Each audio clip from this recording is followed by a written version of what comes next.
जनतेच्या नेतृत्वाचा नायक फक्त बाबा नायक।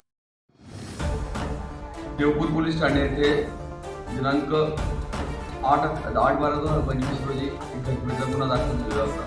फिर्यादी श्रीकांत मुरलीधर बोरकर यांनी तक्रार केली होती।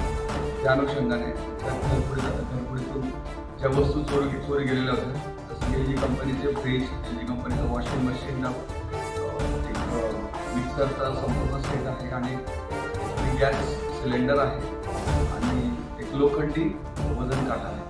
हे सगळ्या वस्तू ज्या आरोपींनी चोरून नेल्या होत्या त्या आरोपींचा शोध माननीय पोलीस अधीक्षक श्री श्रीकांत देवरे साहेब, माननीय अपर पोलीस अधीक्षक श्री अजय देवरे साहेब आणि माननीय उपविभागीय पोलीस अधिकारी श्री राजकुमार उपाध्ये यांच्या मार्गदर्शनाने आम्ही शोध पथकाला योग्य सूचना दिल्या। त्यानुसार CCTV फुटेज, ट्विटर सोर्स यांच्या मार्फतीने सदरचे सगळ्या वस्तू रिकव्हर करण्यात आलेल्या आहेत आणि या घरफोडीमध्ये 3 आरोपींना अटक करण्यात आलेली आहे। अरबाज उर्फ माया शेख, नंतर फरदीन खान उर्फ रफीक फिरोज खान, त्यानंतर उबेद अली उर्फ गोल्या अशरफ अली, सगळे राहणारे विटाभट्टी परिसरातल्या व्यक्तींना ताब्यात घेऊन त्यांना घरफोडी डिटेक्ट करण्यात आलेली आहे।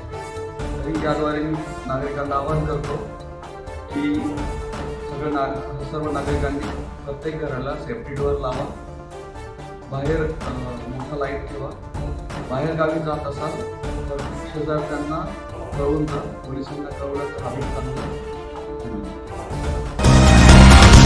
जनतेच्या नेतृत्वाचा नायक फक्त बाबा नायक।